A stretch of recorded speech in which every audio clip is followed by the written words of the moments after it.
What is up, guys? Tugi here, back again. We're back for the first time. Here for the first time because this is the first episode of the Manhattan Project, my new franchise mode series with the New York Rangers. Of course, we are live on Twitch, and for those joining me right here, right now, as I speak, I love you, and thank you very much. For those watching on YouTube after the fact, I still love you. Don't worry, I still love you. But this is the Manhattan Project, as I mentioned, and the goal is fairly simple. Get Henrik Lundqvist a cup. He deserves it. He deserves it. And while it might be a sad day for some people to eventually see the New York Rangers raise the cup once again, for me, damn it, I need to help. There were three Swedes in a nation united that we didn't end up getting.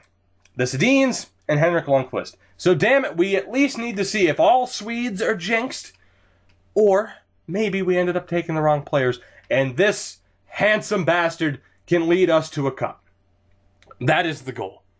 That is the goal. We will see if it happens. Now, again, for those who have been hanging around, you would know that this is the second run of this. So if you didn't see this stream where it was recorded, but you saw the first run and you're going to be really confused as to why I'm restarting, I'm sorry. But it had to happen because Tampa is just, the AIs are so dumb. The GMs are so dumb. Tampa let go of some of their top prospects. I ended up picking them up, and I felt pretty shitty about it. So we're restarting. That's not a factor anymore. The free agent list, right, is pretty straightforward. There aren't any good prospects anymore, but there are some decent players. Some decent players who could help us out in our attempt to win a Stanley Cup with the New York Rangers. And of course, the top guy and potentially our top target on that list is Jaromir Jagr. And will we go after him? Will we bring him back to New York is the question, or should we go with some other guys who haven't won a cup? Obviously, Jagr has, but Jerome McGinley, Shane Doan, we could bring in a little bit of depth. But again, as far as potential guys go, the only one I'm interested in is Will Butcher. Of course, we are using my custom and updated roster, so the current Hobey Baker Award winner is in the game, and we will try to sign him up. That is the hope. Aside from that, though, and again, you did just get a look at the roster as we were stuck, or not necessarily stuck, as I was giving all this exposition and mentioning it. The problem with that, if we sign Jagr, is it's probably going to bump Jesper Fast down to the fourth line, which isn't necessarily too bad, but it will result in Matt Puempel being sent down to Hartford, which, in fairness, might not be the worst thing in the world. I don't think he's going to improve by that much. He'll probably cap out at an 83. I don't even know if he'd improve throughout the course of this season. So, my plan right now is to go after Jagr. He's the only guy I'm going to go after, though. We'll sign him to a one-year deal because, of course, after year one, Mika Zibanejad is an RFA, and we're going to have to work that deal out. But then again, he is a Swede, so it might be worth trading him. The other big question, of course, since it is the updated roster, is have I added Igor Shesteryorkin, who, of course, has absolutely destroyed the KHL at a very young age. He is here, but he's kind of in limbo. It's really weird how the game works. So he shows up as a UFA, but he's not on the free agent list. So basically, after this first year, we'll be able to sign him, and he'll be the man down in Hartford for only a season, most likely, and then he'll be the backup. So our goalie for the future is set. We have Lundqvist now. Of course, we're aiming to win the cup. I'm not going to go too crazy with the trades, although there certainly are players that I'd like to get rid of. Mark Stahl being the main guy, just because that contract is abysmal. But I'm not going to aim to get rid of him unless we are outside of the playoff structure, right? So we'll look to get rid of that contract if we have to. So, right now, let's go after Jagr. Let's go after Jagr. We have that first contract offer out to Butcher. Aside from that, again, the only guy we are going after is Jaromir Jagr. Can we bring him back? And I will look to, maybe not the max offer. We'll offer him a little bit more. We'll offer him a little bit more than what he is asking for. And we'll hope that he comes back to New York. Now, in test streams, prior streams on Twitch, testing out these new rosters, he signed everywhere from New Jersey, Buffalo, Toronto even, which how the hell can the Leafs even afford him? So, how can they even afford him to begin with? I have no idea. So there is no real way of knowing where Jágr is going to sign, but that is our first real order of business. Aside from that, I feel like I've covered everything. Again, we are redoing the episode. That's fine. We started off on a really, really good note in the last episode, and I'm hoping this team can do the same, although Lundqvist was really struggling. What will happen this time? I have no idea. But I think I talked about everything, aside from whether or not I used the intro, which we'll find out, because that, if I don't end up using the intro from the first run, it's going to be lost in time, which is a shame, but the people who are live on Twitch, they will know just how good it was. Will Butcher's accepted, which is great. We haven't heard back from Jágr. We haven't heard back from Jaromir, but this will probably be the day. Will Jágr sign on with the Rangers and give us that high-end goal scorer that we need? Let's see. And he did. And he did. He didn't decline for Buffalo this time. Jaromir Jágr is back on Broadway, and that could go a very, very long way in helping us secure a cup with Henrik Lundqvist. Jaromir Jágr back on Broadway. And the Manhattan Project gets started off on a very, very strong note. So let's get this team set up now that everything is in order. Again, Matt Puempel, I am sorry, buddy. I am sorry, but you are out of here. You have been replaced for a just bona fide legend. He's the man. He's the man, and he will be one of the top guys on this team. I mean, the only legit first line guy we have is Zuccarello. And of course, he and Jágr are both right wings, but I am going to play Jágr on the left. We'll have Zibanejad there. The second line is going to be looking pretty good. It's going to be Kreider, Hayes, and Nash. I'm going to have JT Miller on the third line. He will still have power play time, I do believe, so he should be okay. And actually, because we signed Jágr, it took him off the power play, which is a bit of a problem.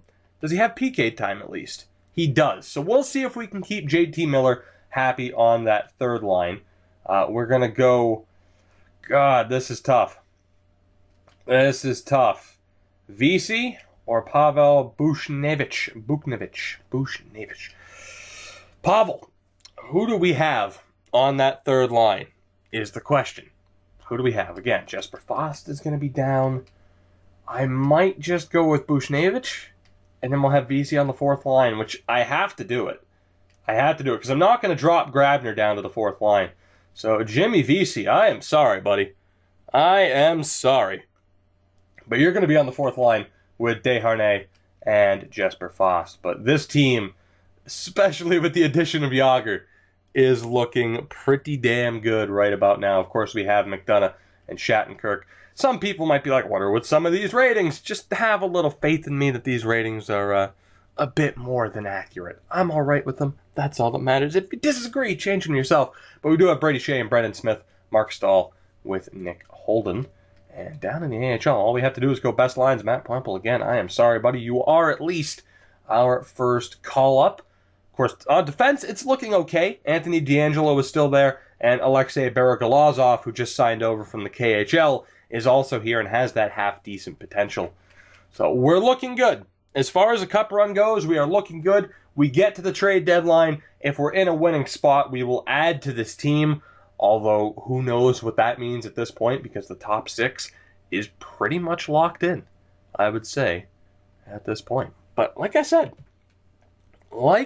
I think that pretty much covers everything. As always, when you start a new series, you tend to think that you're forgetting a few things, which I definitely feel like I'm forgetting a few things, but I have no choice. I have to move forward. I am Mark Stahl. No, you're losing that. You're losing that letter. No, that was the old regime that handed you that letter. Jágr gets an alternate because he deserves it. Zook, we'll leave the A for you, but Mark Stahl, just get out of here. Just get out of here. An alternate captain piss off, and hey, my friend Dorian makes an appearance. That's what I forgot to do. I forgot to turn off the notifications. It's always something. It's always something. JT Miller listed as a leader, by the way. Who are the leaders down in not Providence, Hartford? Catanacci, Tambellini. Okay, we'll hand them the letters really quickly, and we'll name a different captain. It doesn't really matter who. Good Lord, Stephen Kampfer will probably be the captain. Why not? Why not? Former Bruin Stephen Kampfer. Why not? I don't care if Jágr hates letters in real life. He loves them in this game, and you can't prove me wrong. Catanacci, and the other one was Tambellini. There you go. So Kampfer, the captain, down in Hartford. There you go. So, with that said, let's get started. Although started on Sim, but before then, we do need to take a look at who has signed elsewhere, while I still try to remember if I've forgotten anything or not. No trades so far, but other signings. Nothing major. Austin Cangelosi to Columbus, Linus Arneson to Toronto, and Johan Sundstrom to Arizona. But we will keep an eye out to see if any other deals are made. Let's sim to the end of the preseason. And like I mentioned, we are going to keep this team the same. I could go out and, change the core of this team immediately, but there's not too much fun in that for me. I like to keep the team the same, at least to start off, right? I don't like things to be too crazy too quickly, like in rebuilding Hockeytown. In fairness, even the first few seasons of that, were pretty straightforward as opposed to just crazy. It wasn't a circus at first. But let's see. Any trades? No trades. Any signings? And here we go. Christian Pospisil to New Jersey, Drew Stafford to Columbus, Dennis Weidman to Arizona. Have fun with the 18,000 extra penalties. Matt Finn to Winnipeg, as well as Daniel Brickley. Darren Radish to Arizona. No, he's not a Chicago guy. He signed with Rockford. He didn't actually sign with the Blackhawks. Michael Paliota also to Winnipeg. Winnipeg cleaning up on those medium top six defensemen. New Jersey signed Josh Wesley, and that was it. So Thomas Vanek. Andrei Markov. A lot of big names still just sitting there doing nothing, not signing with anybody. Who's there completely? Markov, Vanek, Parenteau, Streit, Fisher, Simone Dupre, Aginla, Boscheman, Ribeiro, Doan. If it comes down to it, I'll see if I can get Aginla and Doan on very cheap deals. But they haven't signed anywhere. And then the goalie market is just a disaster right now. Mark Dekanich is the highlight. And apparently Henry Toivonen is on the free agent list. Good for you, buddy. Good for you. But again, I think that covers everything. I'm going to keep thinking that I've forgotten something, and I will, and I'll have to bring it up in the next episode. But for now, let's get this show on the road. Jaromir Jágr has signed in New York once again. Now let's see if we can get the job done. Let's sim to November 1st. Let's go through at least the first month of the season. We'll be doing more than that, of course. We've made it through the first part of this episode fairly quickly, which was just getting the team set up. And of course, signing Jágr made things go much, much more smoothly. And we are 4-0 to start the year, although apparently the draft is going to be weaker than normal. Funny, considering, of course, you have Nolan Patrick and Nico Hischier. Although I do suppose that is the one thing I forgot to mention. For those who didn't see my custom roster video, where I laid out everything that I did, Cal O'Reilly on waivers. No, thank you. I suppose I could have gone and signed Daniel Brickley or another medium top six potential defenseman. But that seemed like a bit of a waste, to be honest. I'd rather have that spot open for potential trades. Anyway, what the hell was it going to be? I already forgot that quickly. Thanks a lot, Cal O'Reilly. I lost my train of thought. What the hell was it? I mentioned it in that video. Oh, prospects. There we go. My God, I'm a mess tonight. I apologize. Prospect-wise, for example, I could have moved Nolan Patrick to Philly, but I wasn't allowed to move Nico Hischier to New Jersey. So I didn't move any, players that were just drafted here in 2017. I didn't move any players to the real team. So all of the guys are where they should be, right? I mean, with the exception of picks, because you can't move picks because this game's weird. But anyway, I feel like that's it. I always feel like I'm forgetting something. But regardless, at the end of the first month, we have a 7-1-1 record, 15 points. So I don't think we're going to have to change anything too much. I do want to see, though, have there been any trades or signings. And immediately, Henrik Zetterberg is off to Minnesota, straight up for Minnesota's first-round pick. Henrik Zetterberg has already been traded. How do you like that? Off to Minnesota. As far as signings go, Mike Ribeiro signed in LA. Aside from that, you have a couple of prospects signing.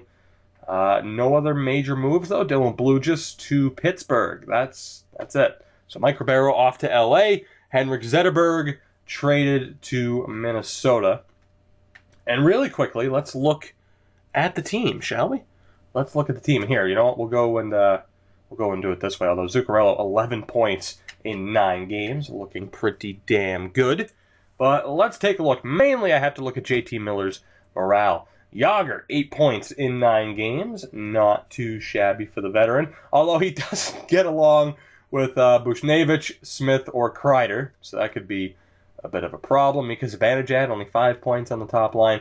Zuccarello, of course, with 11. Second line, Chris Kreider with 5 points. 8 for Kevin Hayes and 6 for Rick Nash. Buchnevich with 8 points. Not too bad. 6 for JT Miller. And he's all right so far with his ice time, which is really good news for me. Michael Grabner with 5 points. Hopefully he can find that scoring touch that he did in real life this past season. That would be great. Jimmy Vesey with 2 points. 2 points for David Desharnais and 3 goals for Jesper Foss. That fourth line looks to be the biggest weak point so far, but I'm not too concerned. McDonough's doing well. Kevin Shattenkirk's doing well. That second pairing plus-minus wise is doing well. That third pairing, not so much. Mark Stahl, thanks for living up to just... Of course, Mark Stahl was going to be doing poorly. We've lost 2 games out of 9. And of course, you're a minus player. Mark Stahl, you disappointment. You disappointment.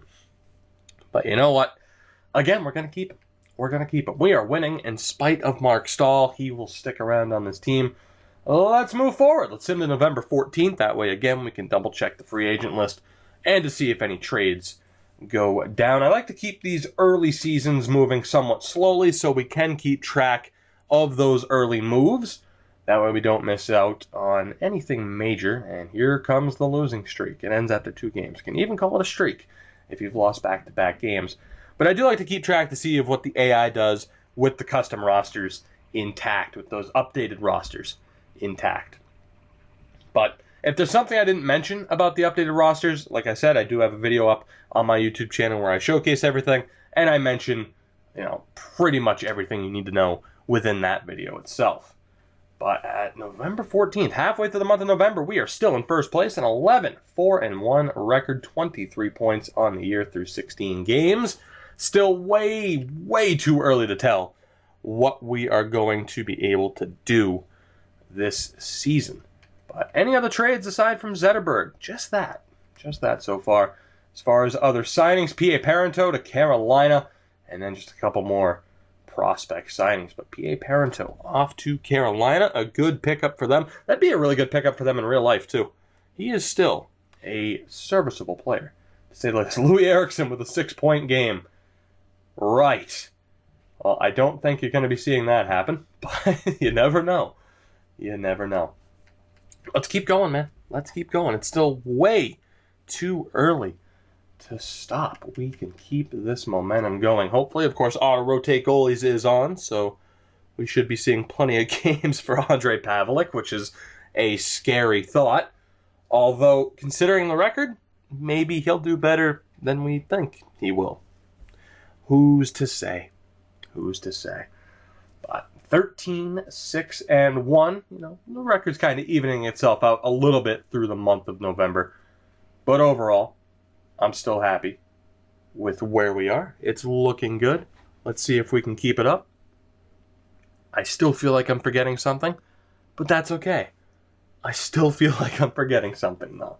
And it's just because, like I mentioned, this is the second run of trying to record the first episode of this series. So I'm going to feel that way. I'm going to keep repeating myself. And for that, I do apologize. But we are 24 games into the new season with the Rangers still in first place in the division. I like what I see. And that is why we don't need to make major changes.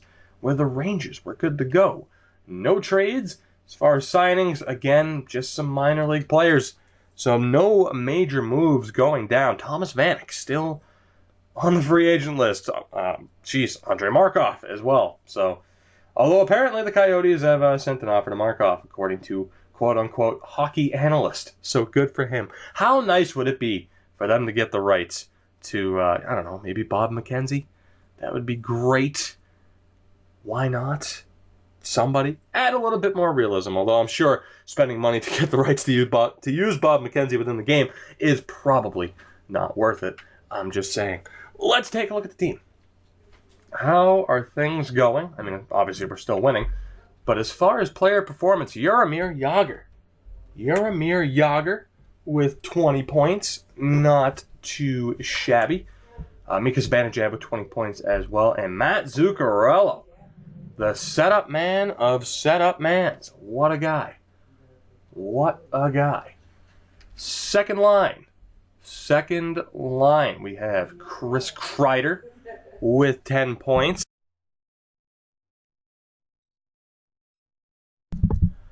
Center, Kevin Hayes, 17 points, and Rick Nash with 10 goals.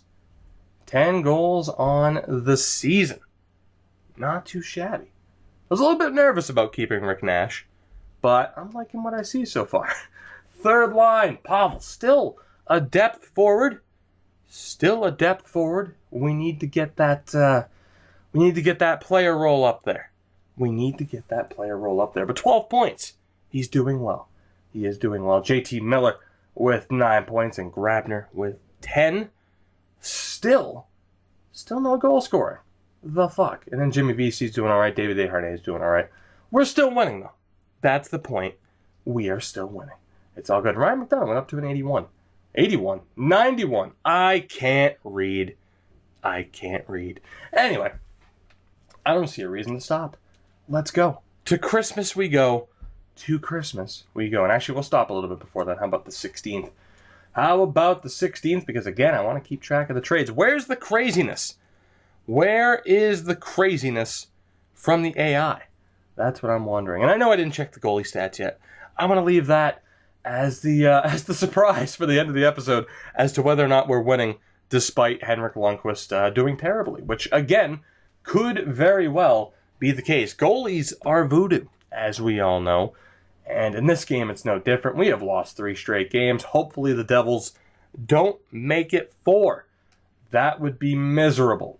As far as scouting goes, by the way, just 6 weeks for the WHL. We're going to know a lot of decent prospects. We've lost 4 straight games. We at least beat Chicago 3-0, but let's stop and take a look at what's going on.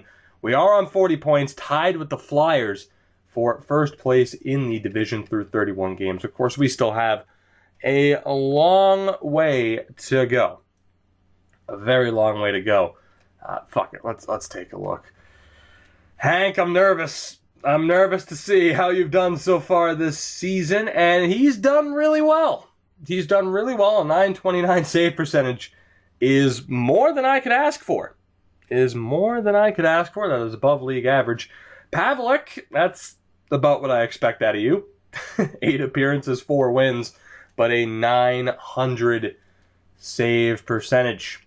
Not great. So who's dragging us down right now is what I'm wondering. Jagr having a decent year. That top line in general is doing well. The second line is struggling. We're going to have to do something about that. The third line is doing well. Not great, but well. I'm surprised Grabner isn't scoring. How is Bushnevich leading Grabner in scoring? I have no idea. And then the fourth line, Jimmy Vesey still doing all right. Not happy about his ice time, which I'm not surprised, but I'm sorry, buddy. I'm sorry. There's nothing that I can do. Jesper Fast isn't happy about it either, which really isn't all that surprising. I don't even think they have PK time. They definitely don't have power play time, so I'm not surprised.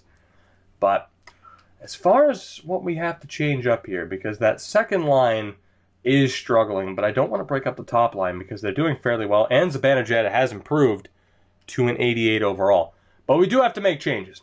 We absolutely have to make changes. So, what are we going to do? Unfortunately, for Buchnevich, we're going to have to drop him down. He's a depth guy. I mean, that's the thing, though, man. He's doing really well. He's doing really well. And I don't want to get rid of Fost. I mean, geez, the Rangers just signed him, I think, to a 3-year extension. And Jimmy Vesey still listed as a two-way. Damn. How do we want to balance this out? I guess really quick, let me check the defense. The top pairing's doing well. The second pairing's doing all right. That third pairing still struggling a bit. No real surprise. Mark Stahl, just wipe that goddamn smile off your face. We're winning, but I want to get rid of him so badly. I really, really do. I really do. Down in the AHL, Plempel's getting better, which is good. I really don't want to send down Buchnevich, though, or Buchnevich. I could send him down, but why would I? He's doing well. How to balance this out? How to balance this out is very much the question. I could just give Fost and VC PK time, although VC's not exactly the ideal PK guy, but I do need to split up that second line. Buchnevich is not a center. Grabner is not a center. So we're pretty much stuck with JT Miller needing to be the third line center. I could swap him and Kevin Hayes. I could do that. And that's exactly what I'll do. And Kevin Hayes already has power play time. So VC and Fost need that special teams time. And again, Hayes has power play time, so he'll be fine. So the penalty kill. VC does have PK time. So why are you complaining? You selfish bastard. I wish you signed in Nashville instead. You are a tool. You are an absolute tool. So let's take Zibanejad out. And we'll put Jesper Fast there. Again, he's not a center. VC's going to continue to complain, but you know what? It is what it is, buddy. Learn to love it, learn to live with it, because you are not deserving of that special teams time at all. The 4v4 lines, I guess I could put them in here. I guess it's not ideal at all. You know what? I'm not... God damn it. This sucks. This really sucks. They're making it difficult for me. All right, Rick Nash, I am sorry, buddy. But we need to keep a couple of bottom six players who don't know their place happy. Because we have to keep this team together to the best of our ability. To the point where, my God, can Zook play center even slightly? No. Can Yager? No. Damn it. Damn it. All right, so you know what? Wow. We are going to have to put this team in a bit of danger to try and keep players happy, which is something I was hoping to avoid, but we'll see what we can do. We will see what we can do. It's worth keeping this team together for the moment, because any wholesale changes, it's just more issue. It's a bigger issue and more trouble than it's worth at the moment. So we'll see. We are going to sim to January 1st. And we'll see what people think at that point. We are still in first place in the division. If we're not, then that might be the earliest that we look at making changes. Probably, I'd say, though, like my ideal time frame before I start to decide, like, oh, okay, we need to make changes, is the All-Star break. So if we're still winning, but certain players are unhappy, we'll look at changing things then and there. But for now, I was going to say for now we're good to go, and then we lost 2 straight to Nashville and New Jersey, but we do bounce back with a win over the Pens. How did we lose to the Devils twice in a week? How did that happen? That is just not fair. But trading wins and losses towards the end of 2016.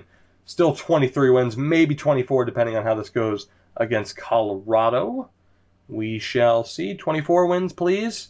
24 wins. So 24, 13, and 2. The Hartford Wolfpack, in fairness, are also doing very, very well. So, again, let's take a look. We'll take a look at the stats and everything. First and foremost, have there been any other trades? The only big deal so far, holy shit, Washington beat New Jersey 9-5. The only big trade so far was Henrik Zetterberg, and that continues to be the only trade. Cody Franzen signs in Arizona, but that's it. That is it. So we still have some players on the free agent market. No big trades aside from Zetterberg have gone down as of yet. Let's take a look at our team, then we'll take a look at things league-wide. But Jaromir Jagr doing well, which is good. I was a bit concerned that he might start to decline. Not a chance. He's still doing extremely well. Mika Zibanejad on 34 points, and Matt Zuccarello has 34 assists alone. That is absurd, but that top line is delivering. Chris Kreider, on the other hand, is not. 18 points and is a -4. Now, 18 points in 39 games isn't terrible, but still, buddy, come on. You can do better than that. I know you can.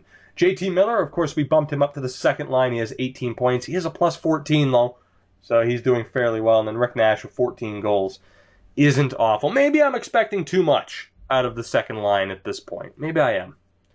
And here, let me check morale really quick.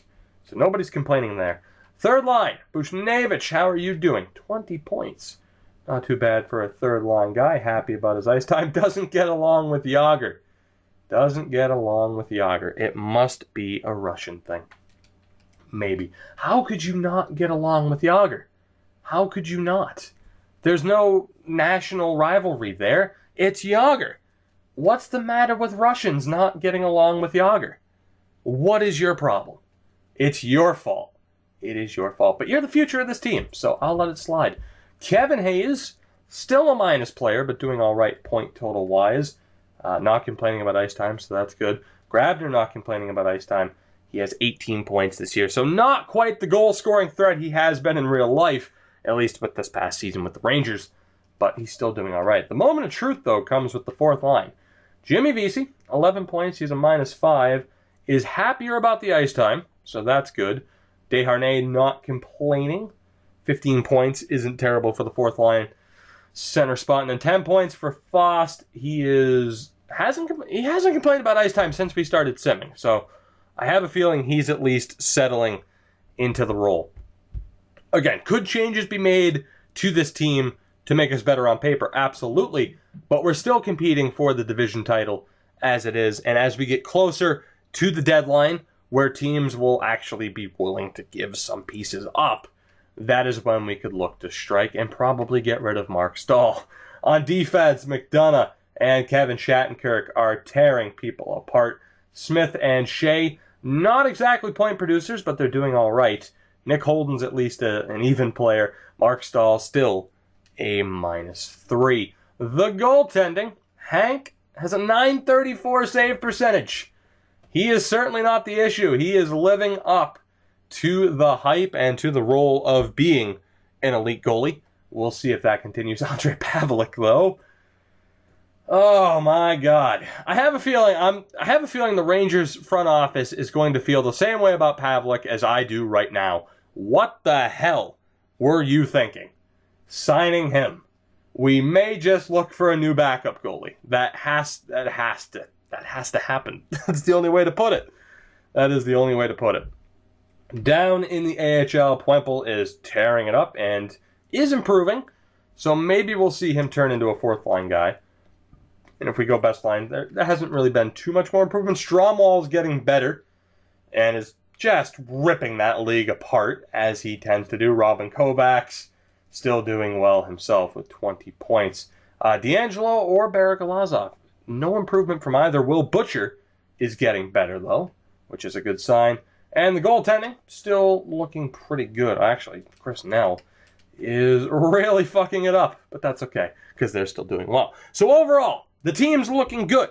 Could there be improvement? Sure, but both squads are winning. We are 2 points, 2 whole points behind the Flyers for the division title lead. They have a game at hand, though, which is unfortunate. Very much unfortunate. League-wide, the Anaheim Ducks leading the way. The Flyers actually in second. We are in 4th place in the league. So that's not too bad. Who is struggling, though? I do wonder. The bottom of the barrel, the Nashville Predators. Huh. Funny how that works out, huh? Funny how that works out. St. Louis, Vancouver, San Jose, and Columbus. All you can do is just shake your head. Like, how and why? How and why? And Tampa, down in 22nd. Edmonton, just how? How is that a thing? Like, you look at the Metro. You look at the Metro. How? Washington, outside the playoff structure as it stands. You look at the Central. Chicago, outside of the playoffs. Colorado, having 11 more points than Nashville. And the Pacific, maybe not all that crazy, I suppose. Arizona with 41 points. The Sim Engine is its own unique beast. We all know that at this point. But so far, so good for Jaromir Jagr and the New York Rangers. As we wrap this first episode up, and of course, for those watching live on Twitch, don't go anywhere. We're not done yet. For those on YouTube, of course, this will be your stopping point. Jamie Benn leading the league in points with 46. Dadonov with 36 in 38 games. Not too bad for him. I suppose there aren't really too many surprises. Parise, I mean, he's probably on a line with Zetterberg, so that's not surprising. Saad, probably playing with Jonathan Taves or maybe even Patrick Kane. Hornqvist, he's probably on a line with Crosby. Radim Verbata might be the most surprising guy there. But overall, I'm not too shocked. The goal scoring right now, it's a two-way tie between Ben and Ovechkin with 25 goals each, and Zuccarello leads the league in assists. The rookie race, as you saw, it is Patrick Laine with 33 points, 29 from Mantha.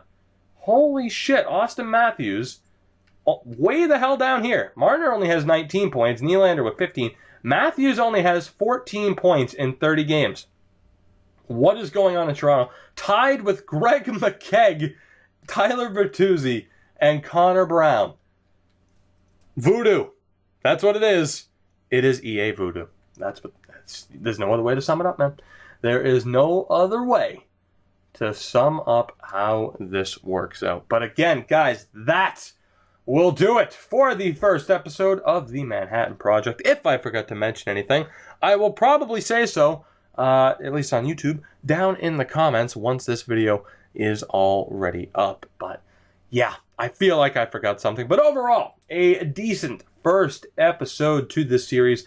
Next time out, we will look to finish up the first season. Playoffs are probably on the horizon. Will we see any trades, though, whether from the AI or involving the Rangers themselves? We shall see. So again, for those on Twitch, stick around. For those on YouTube, I thank you very much for watching. And of course, on the YouTube side, feel free to leave a like if you enjoyed the video. And you know what to do to follow me, man. You know the Twitter, you know to subscribe, you know to join the notification squad and all that good shit. I hope you enjoyed the first episode, and I'll see you guys in the next episode of the Manhattan Project.